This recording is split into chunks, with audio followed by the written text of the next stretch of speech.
Muito bem, estamos aqui na chácara da Tabata Bowling, depois de uma reunião muito produtiva do Science Vlogs, onde nós encontramos vários colegas da rede e eu não podia deixar, é óbvio, de conversar com os caras mais interessantes e criativos e históricos já na internet. Já tem um público consolidado e uma história consolidada na divulgação científica no Brasil, que é o Estevam Slow, meu camarada do Science Vlogs. Salve, Slow, muito massa. Cara, bater um papo com você é uma honra, muito genial ouvir você no meu canal. Valeu demais. Sim, sim, sim. Obrigado pelo convite. Para mim também é uma honra estar aqui. Eu já conheço o teu trabalho há um tempo, já vou acompanhando já desde o começo do Science Vlogs, que a gente estava junto praticamente, né?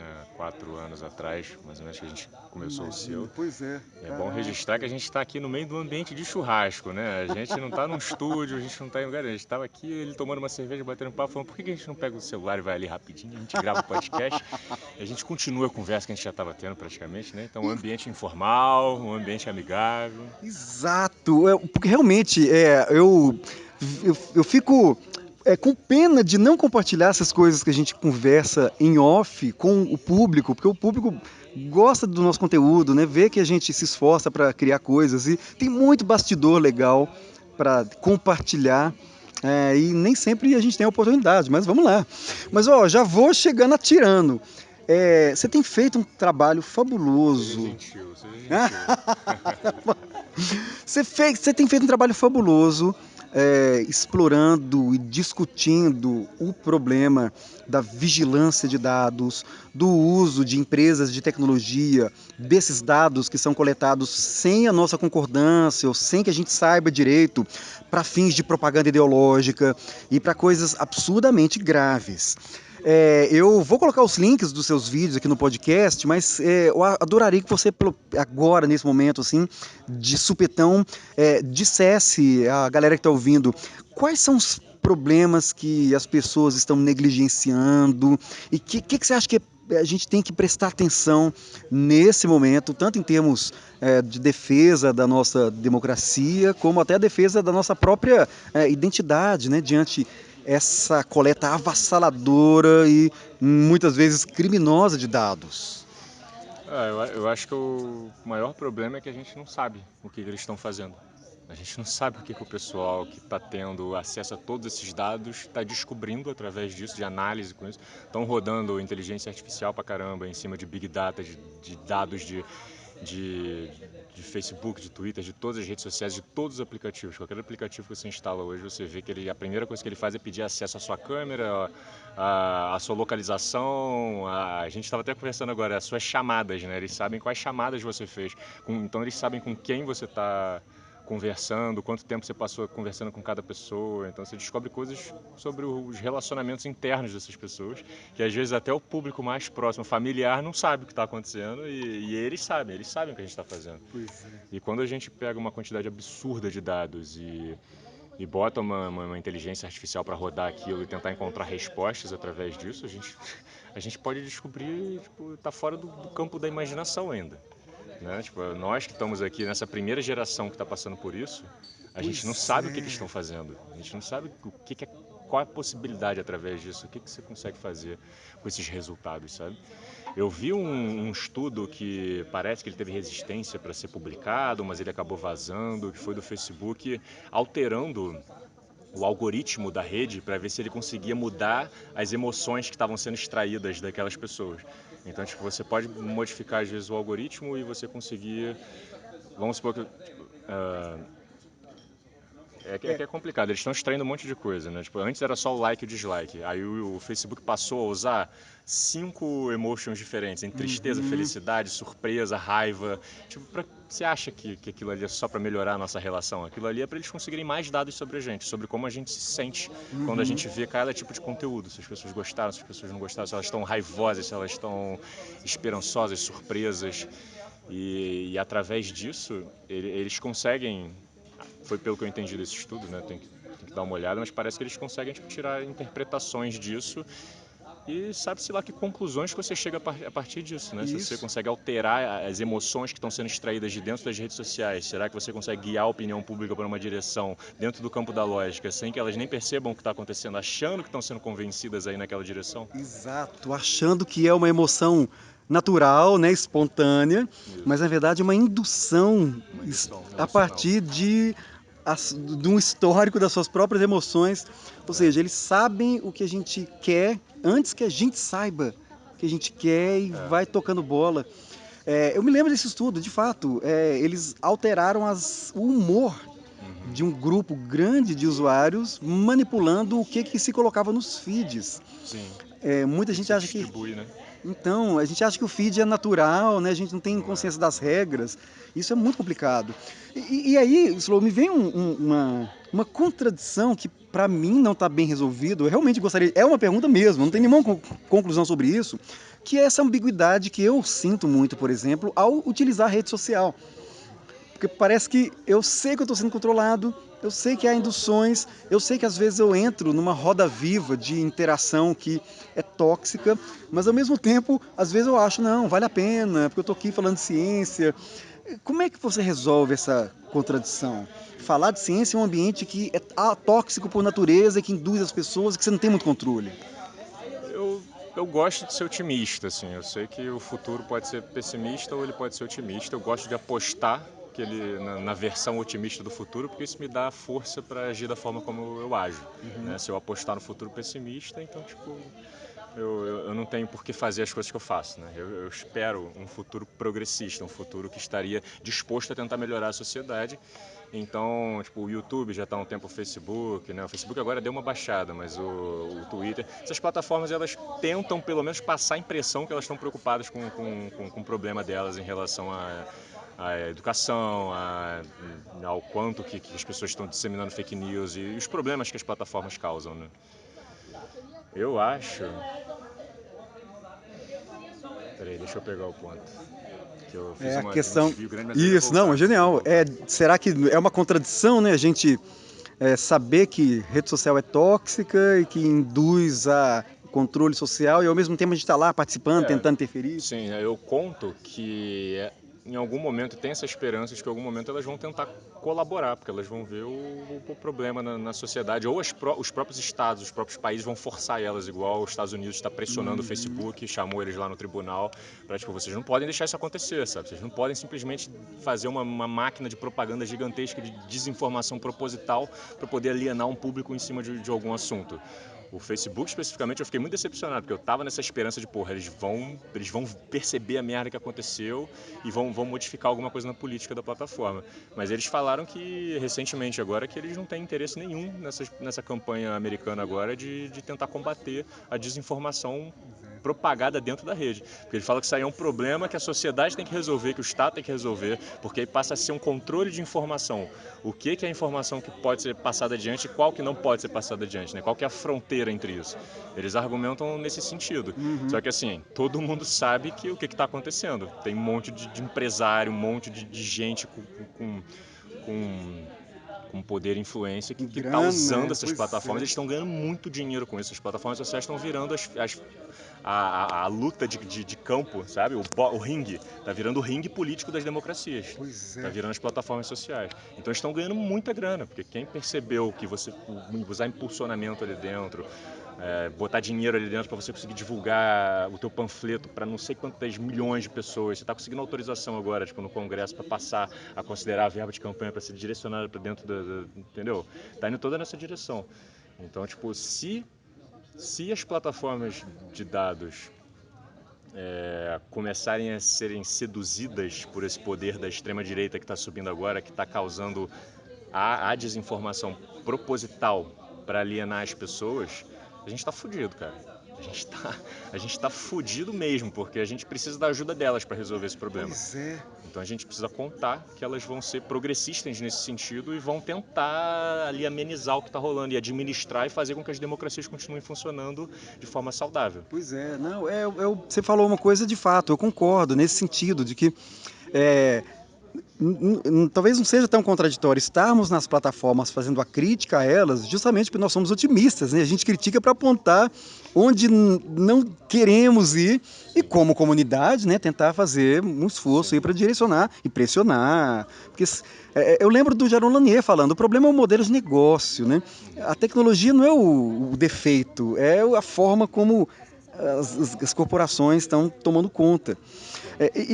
Eu vejo, às vezes também, acho que é uma reflexão importante, tem gente que tenta, não sei se minimizar, ou argumentar que não, a política sempre foi assim, e que rede social é só um instrumento, mas que o problema está sendo superdimensionada.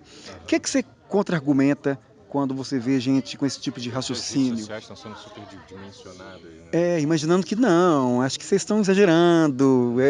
Existe todo um mundo aí que não é coberto pelas redes sociais, elas não são tão poderosas assim. Uhum. Será que Bom, elas elas estão se têm. tornando as maiores empresas do mundo, né? As mais ricas do mundo, né? Já estão começando a competir com petrolífera daqui a pouco. Então a gente tem que levar em consideração o poder que esses caras estão tendo político em cima do mundo inteiro, né? O Yuval Harari, do Uhum. Sapiens, ele fala que tipo, daqui, se a gente continuar nessa direção, a gente vai sair de democracia e vamos entrar na ditadura dos dados. Que as empresas que controlam os dados, os estados que controlam os dados das pessoas são quem controla a porra toda. Justamente Uhum. porque eles estão descobrindo coisas que a gente não sabe sobre a gente. Nessa subestimação, eu sinceramente acho que está tendo uma subestimação gigantesca do que está rolando. A sociedade está subestimando esse assunto. Os jornalistas, muitos intelectuais. Eu acho que isso tem um pouco de conformismo por você ter passado a maior parte da sua vida aprendendo que a sociedade funciona de certa forma e hoje a gente tem uma variável fodida nova que ninguém sabe lidar direito, que são como que as redes sociais e a internet transformou as nossas relações e a informação, a disponibilidade de informação. A Uhum. sociedade humana se constrói acima de como que a informação está sendo distribuída entre as pessoas. Isso transforma a sociedade inteira. Então a gente tem agora uma mudança radical nesse paradigma da informação para um novo contexto. Então, subestimar isso, porque, acho que não, eu acho que isso aí é bobeira, isso aí é bobagem. Tipo, tá saindo estudo, o Senado encomendou um estudo agora mostrando que cerca de 70% da população brasileira usa como principal fonte de informação o WhatsApp. Pois é. Então, tipo, Cê- caralho, 70%. A e- TV vai perdendo força, as redes sociais vão ganhando força em cima disso. Pois é, e a gente vê como que é sistêmico, né? Ao mesmo tempo em que se valoriza um recurso que é altamente manipulável, há um empenho deliberado aí para deslegitimar a universidade, deslegitimar a imprensa, Sim, sim. estigmatizar professor, e tudo pelas redes sociais, né? Estão fazendo tudo. Tipo, tem uma questão de assim, a gente acabou de sair de uma crise econômica, isso traz um cenário de pessimismo para a população. Mas a minha opinião é que a crise econômica deixa a população vulnerável Uhum. emocionalmente a se agarrar a quem traz aquela resposta, aquela esperança. E esse modelo de propaganda para falar nós temos a solução de todos os problemas está sendo feito através das redes sociais. Uhum. Putz, de fato. Nossa, é um contexto. E como é que a divulgação científica entra nessa? Porque a gente, de novo, né, nesse contexto de deslegitimação da ciência, a gente vê que isso é tática para que não seja denunciado, porque parece que há um esforço para que nem essa lógica seja denunciada, para que fique mais fácil, né, o argumento, o controle, etc. Uhum. É, você acha que nesse momento as estratégias atuais de divulgação científica estão num rumo legal? Onde você vê grandes lacunas e o que a sua experiência te demonstra sobre caminhos que a gente ainda precisa explorar?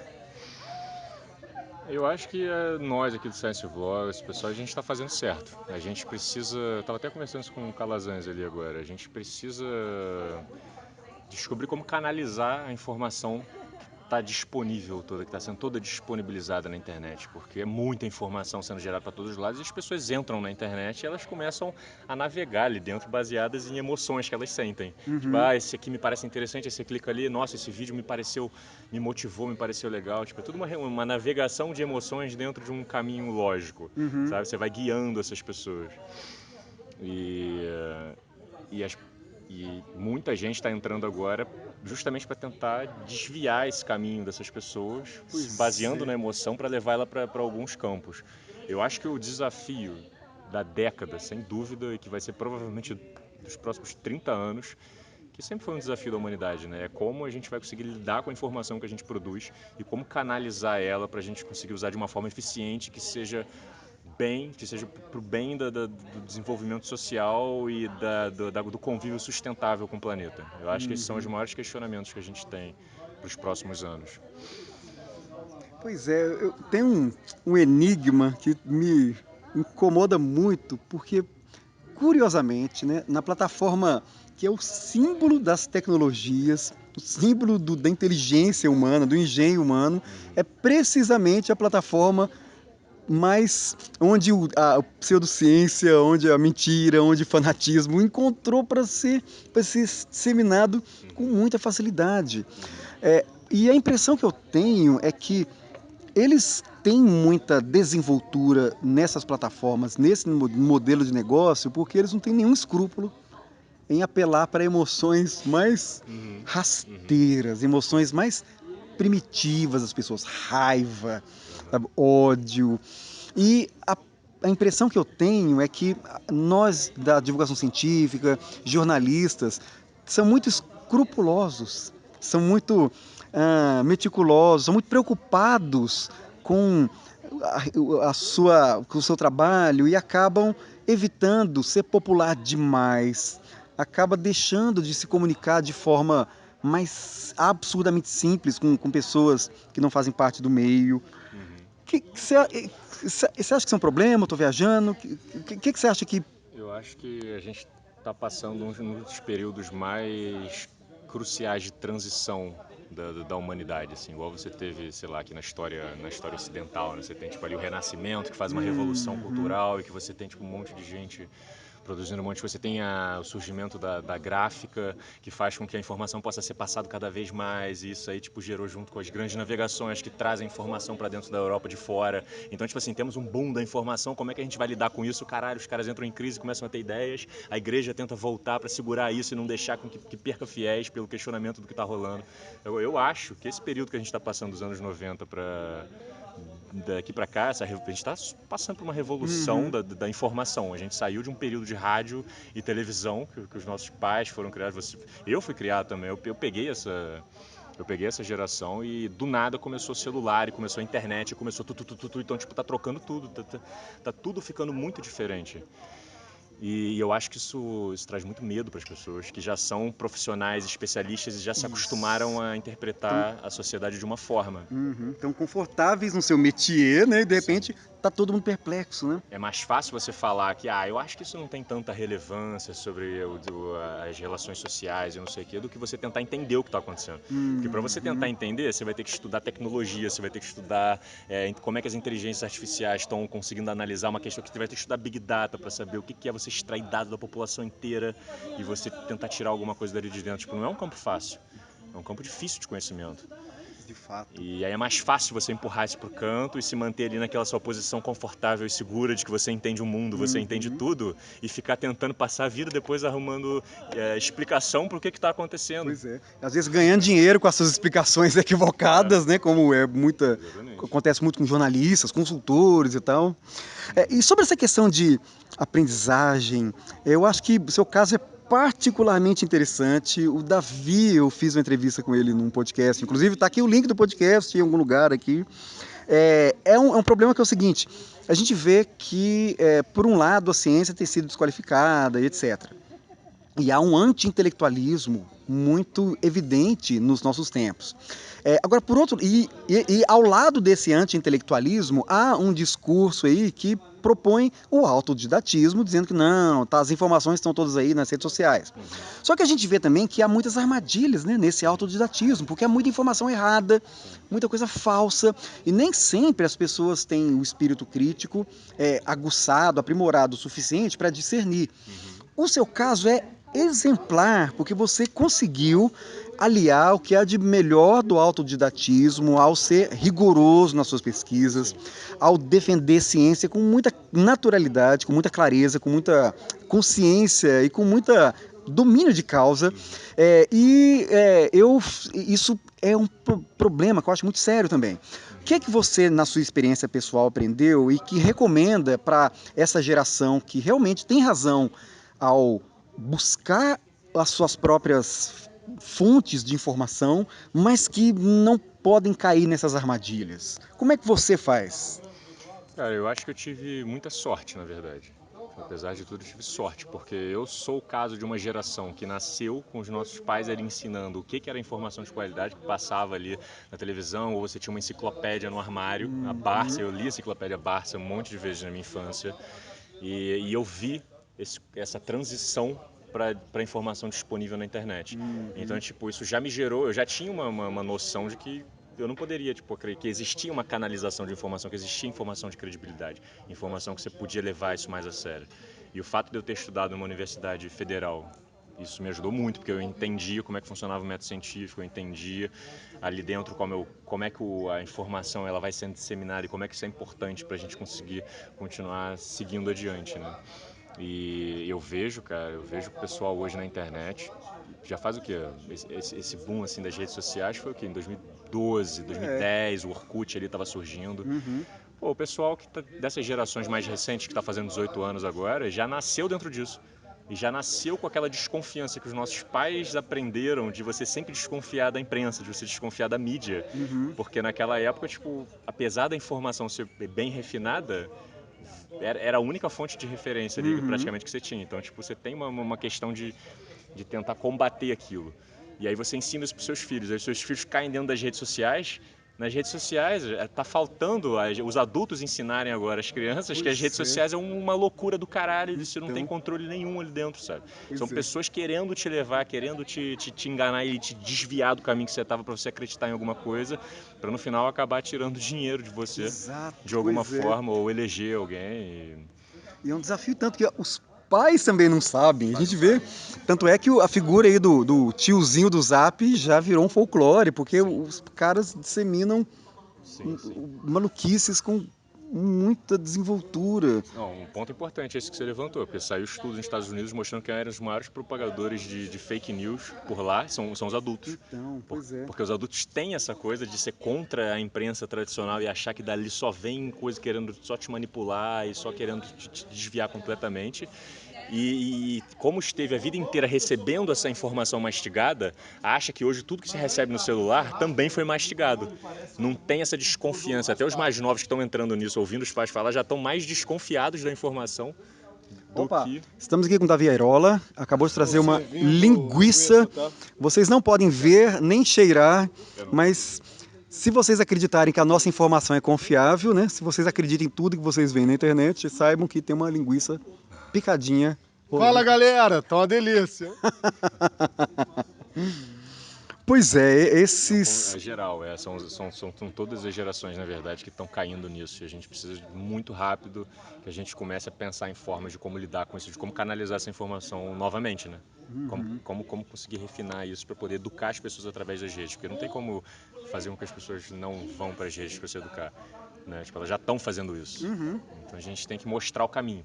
A gente tem que mostrar que existe um caminho seguro dentro da internet em que você pode navegar, você pode encontrar as respostas para os seus questionamentos, você pode encontrar pessoas que se identificam ali com as conclusões que você está chegando, não tem problema. A gente vai criar vários grupos diferentes, a gente vai criar divergência de pensamento, mas se isso for fundamentado e bem baseado, a gente vai estar fazendo ciência na hora que a gente for discutir. Porque a gente vai estar discutindo de uma forma madura, de uma forma que faça sentido.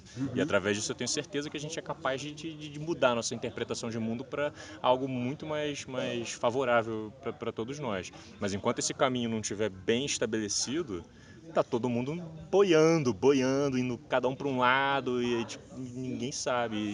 E está sendo manipulado, né? O caminho está sendo direcionado, as pessoas estão direcionando essa maré para conseguir interesses políticos e poder e a porra toda. E econômicos, pois é.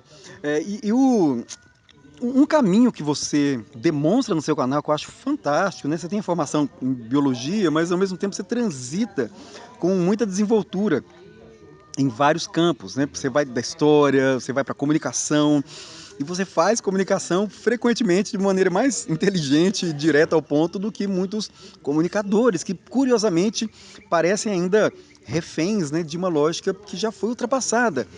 É, qual é a... Como é que você faz para lidar com essa interdisciplinaridade? Isso eu pergunto, já pensando que eu sei que tem muitos ouvintes que são jovens, que ainda estão meio perdidos, que estão tentando escolher uma carreira e que ficam com medo. Como é que você faz essa separação? Como é que você discerne? Como é que é o seu processo de raciocínio para transitar tão bem em várias áreas? Eu descobri uma forma de fazer pesquisa e de filtrar a informação que está disponível na internet, que eu fui validando ela no começo. Tipo, Você tem um vídeo sobre isso, né? Como eu fazer ensino. pesquisa em Sim. Google Acadêmico e tudo mais. Para a parte de humanas, assim, eu não fiz ainda. Foi mais, eu falei um pouco da parte de humanas, né? Mas é mais voltado para a questão mais de hard, de ciência e tudo. Mas na verdade, eu fiz sobre um tutorial para você se informar politicamente, da importância de você não confundir junk news com jornalismo, que é a grande confusão que as pessoas têm feito hoje. Né? Existe uma grande diferença entre jornalismo e junk news. Né? Junk News, esse Junk tema news é importante. é o termo em inglês.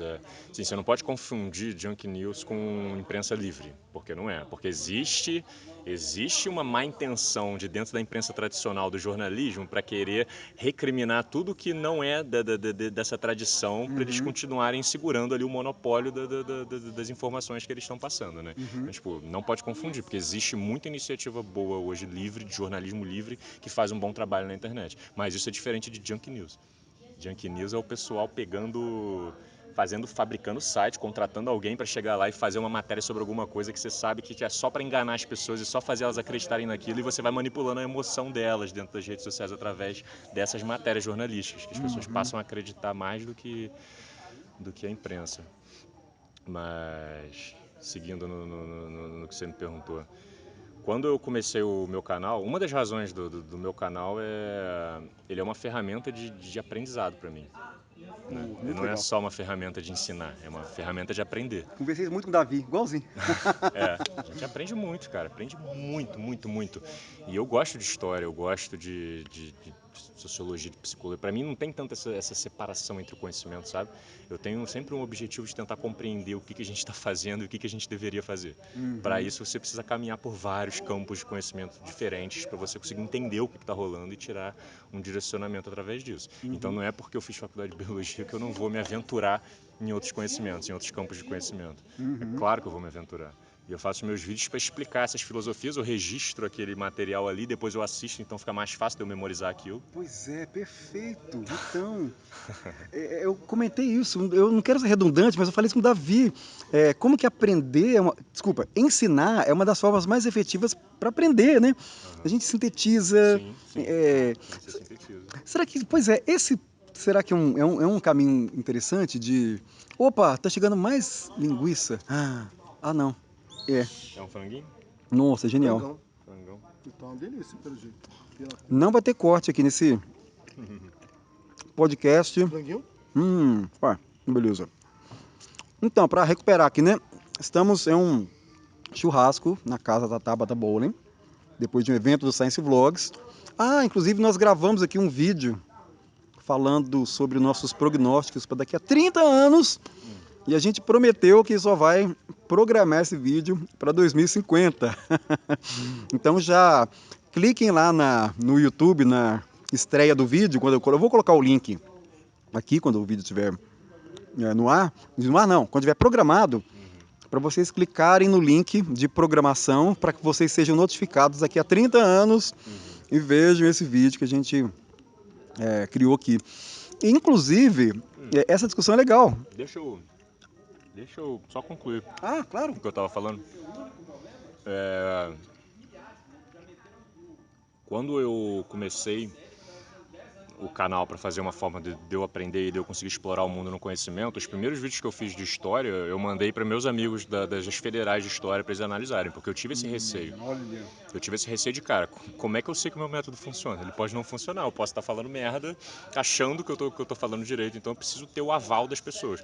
O fato de eu ter feito uma federal me fez me aproximar de outras pessoas também, eu sempre fui muito aberto para conhecer pessoas novas de diferentes áreas diferentes, para aprender sobre o mundo. E E eles estavam elogiando, o pessoal estava gostando, e aí eu comecei a receber seguidor do pessoal de história, me elogiando, e aí professores de história pedindo autorização. Eles começaram a achar que eu era de história, que eu era formado em história. Pois é, ó, seu vídeo sobre Alexandre o Grande é impressionante, é um documentário, caramba, que é É foda, isso? né? E aí eu fui testando o meu método. Falei, cara, será que isso é certo? O negócio que foi marcante pra mim foi quando eu fiz o vídeo da Revolução Francesa. Foi um vídeo de mais de 30 minutos, contando todos os episódios da Revolução Francesa, de uma pesquisa que eu tinha feito ali de última hora ali, usando... Já tinha um conhecimento prévio, assim, mas fui a fundo no negócio fazendo uma pesquisa. E eu postei o vídeo e falei, cara, será que tem alguma coisa errada? Foi bem no começo do canal. E aí todo mundo elogiando, elogiando, elogiando. Aí teve um comentário que eu recebi, e foi de alguém falando assim, pô, Jô, só a única observação, que você falou que numa bela tarde lá na França, o rei foi lá e cortaram a cabeça dele. Na verdade, foi numa manhã, e foi Oh, às 11 horas da manhã. Aí eu falei, caralho, aí eu percebi o poder das pessoas criticando o seu conteúdo. Então, tipo, se eu faço um conteúdo e jogo e especialistas e professores e um monte de gente ali que eu já estou cultivando há um tempo está analisando esse conteúdo e elogia e não tem nenhuma crítica de nenhum detalhezinho, eu já levo isso aí em consideração e falo, porra, aquele conteúdo passou no teste. uhum. Né? Se eu receber crítica, eu penso, puta, não foi na tarde, foi na manhã. E já vou construindo em cima disso. Aí eu fiz um vídeo sobre Napoleão Bonaparte, um amigo meu mandou, falou assim, vamos ver então se isso está bom mesmo. Mandou para uma pessoa que ele conhecia, que era especialista na vida de Napoleão, um historiador, fazer mestrado, doutorado nessa porra, conhecia pra caralho, e ela elogiou. Eu falei, passou. O Ótimo. método funciona, e aí eu continuo usando esse método. Às vezes eu erro, mas nunca foi nada grave ao ponto de desviar. Isso me traz possibilidade de conseguir abranger vários assuntos diferentes, porque é o meu ceticismo na hora de lidar com a informação que está disponível na internet que me faz refinar aquele conhecimento e fazer algo mais, como é que se fala? Com mais credibilidade, né? Isso, perfeito. Olha, muito legal. Eu queria muito frisar para todo mundo que está ouvindo duas qualidades que o Slow mencionou que são essenciais para qualquer um que quer aprender, né? Não é nem só ensinar, nem só fazer ciência, em termos gerais. Primeiro, procure galera que é reconhecidamente, que tem formação, que é especialista naquilo, para que ele possa conferir. A revisão por pares, né, é básico na ciência. E a outra coisa é ficar atento, né, a esses comentários e ter essa seriedade, esse compromisso, esse rigor. Isso é importantíssimo. A gente vê hoje as pessoas manipulando informação para fins ideológicos, assim. Não há nada neutro, mas fazer isso de forma deliberada e não refletir sobre a própria prática, né, é muito complicado. E você falou essa coisa que é legal também, né? Quando a gente se expõe, a gente a gente tem que assumir uma responsabilidade maior ao saber que o negócio vai ser exposto. E aí, evidentemente, né, expor na internet é se expor aos haters. Como é que você lida com essa galera absurdamente destrutiva que aparece em canal? Como é que você lida com isso? Porque isso é um problema grave também para quem está aprendendo e ensinando publicamente. Eu tenho uma relação muito de professor com essas pessoas, sabia? Porque eu acho que uma parte bem considerável dos haters, assim, que vão atrás pra ficar te enchendo o saco, ficar falando merda de você, que não entendem nada do que você falou e vão te... Elas são de próximo de 15 anos de idade. Sabe? A gente não tem estudo sobre isso, mas eu desconfio que é o pessoal de 16 anos, 14 anos, às vezes 12 anos. Você sente mais ou menos a maturidade da pessoa, né, nos questionamentos que ela faz para tentar te provocar. Porque eu já passei por isso. Tipo, eu vivi muito intensamente todos os períodos da minha vida. Então Então, você foi um hater de canal? eu só não fui porque não tinha rede social Tá bom. deliberada da forma como tem hoje, sabe? Uhum. Mas eu senti o clima, eu sabia que aquilo era legal você tentar causar o caos, você tentar causar discordância e você provocar as pessoas pra caramba e você constranger os outros só pra ver o que acontece, só pra ver se você se destaca com isso, sabe? Isso é legal. Isso é quase uma coisa que eu diria que é quase uma coisa natural, assim, um pouco humana, dos mais novos, eles tentam confrontar o que já existe. Então eles tentam chegar lá pra derrubar as pessoas, eles querem emocionar elas, eles querem testar isso tudo pra ver o que acontece. Então eu somo isso a uma grande falta de educação que existe mesmo no Brasil, né? A educação do Brasil assim como vários outros setores, é tipo muito difícil. A gente acha que o Brasil é incrível, mas a gente está em rankings muito baixos em quase tudo comparável a países que a gente considera muito piores que a gente, mas países na África, países na Ásia. A gente está nesse nível também, né? Nível de educação, nível de crença em qualquer coisa. E aí eu tenho uma certa compaixão, inclusive, sabe? Eu tenho uma certa compaixão. Eu realmente juro que eu não tinha pensado nesse sentido. São como a gangue do Laranja Mecânica, querendo horrorizar, talvez por tantas outras coisas, né, que chamam a atenção, por... Pode ser, é possível, realmente eu não tinha pensado nesse sentido. É uma fase da vida somada a uma falta de educação muito grande, que as pessoas a informação não chega direito até elas não criam consciência de consciência política mesmo, uma consciência ambiental, científica, de você reconhecer qual que é a diferença de um conhecimento científico para um conhecimento popular qualquer e tipo, o que a gente deveria... Cara, eu demorei muito para entender o que eu tô fazendo aqui, sabe? O que a gente está fazendo aqui, qual que é o objetivo das coisas, para onde as coisas vão. Eu fui perceber isso com 26 anos de idade, depois de estudar, depois de fazer a faculdade, depois de fazer um Ciência Sem Fronteira, ter oportunidade de ir lá para fora e de voltar, de entrar no Science Vlogs. Com uns 26 anos de idade eu entendi. Falei, caralho, agora faz sentido. Tipo, agora faz sentido. A gente precisa caminhar para fazer a sociedade se tornar sustentável, para que a gente não vá numa direção de autodestruição, um negócio catastrófico. Tipo, a gente tem que viver de forma sustentável no meio ambiente que a gente está. A gente precisa aprender a lidar com a terra, aprender a lidar com a natureza. E a gente precisa, tipo, no meu universo de entendimento, a gente precisa fazer a sociedade se tornar mais respeitosa, mais educada, mais consciente de quem nós somos, o que a gente está fazendo aqui. Né? Nós somos animais, nós somos uma espécie dentro de um planeta que vive num universo paralelo, só que a gente criou para nós mesmos. A gente precisa, tipo, usar a ciência, usar a informação para entender onde que nós estamos posicionados. E a partir disso, quando você compreende isso, você começa a se preocupar em como fazer, em como viver nesse meio de uma forma que seja mais inteligente do que a gente faz, sabe? Para mim, esse foi um caminho de destino que eu encontrei que tem me servido muito bem para viver, para conversar com as pessoas. Isso me preenche, sabe? Isso me preenche, isso me faz ter uma grande motivação para continuar fazendo as coisas. E eu sei que, tipo, tem gente que pensa assim, foda-se, a gente só tá aqui porque a gente tá aqui, vamos viver do jeito que a gente precisar mesmo, e se der merda deu, porque isso faz parte da natureza. Em algum momento tem grandes extinções, em algum momento a população desaparece por qualquer razão e nem sempre isso está no nosso controle. Mas eu gosto o que me traz motivação é tentar fazer a nossa espécie ir numa direção que seja mais produtiva para todo mundo, ao invés de só abrir mão de todas as nossas preocupações e aproveitar a nossa vida por aqui. Pois é, cara, porra, não, é isso aí, genial, por isso que é legal. Eu aprendi um negócio, a gente tem que terminar no auge, no melhor ponto da entrevista, porque o pessoal vai ficar alucinado para poder conhecer o canal do Slow. Vou deixar o link aqui nas descrições. Vocês estão vendo como há possibilidades muito legais de intervir no mundo, de se humanizar e de aprender de forma rigorosa.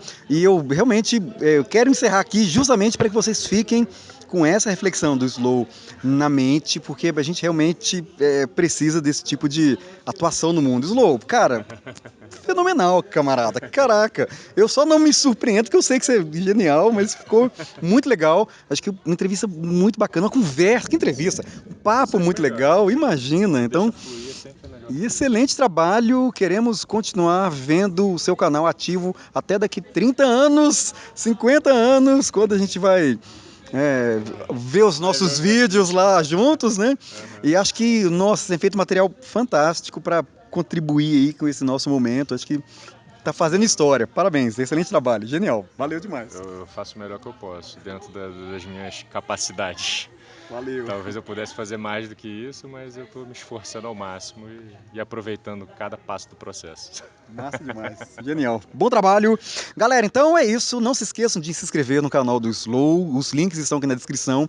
Vejam os vídeos. Acho que a gente vê tanta coisa na internet que vale a pena se concentrar em conteúdos de qualidade. Sobretudo, imagina, galera, meus camaradas do Science Vlogs. Muito bem. Então é isso. Divirtam-se. Juízo. E como eu gosto de respeitar o tempo de vocês, encerro aqui.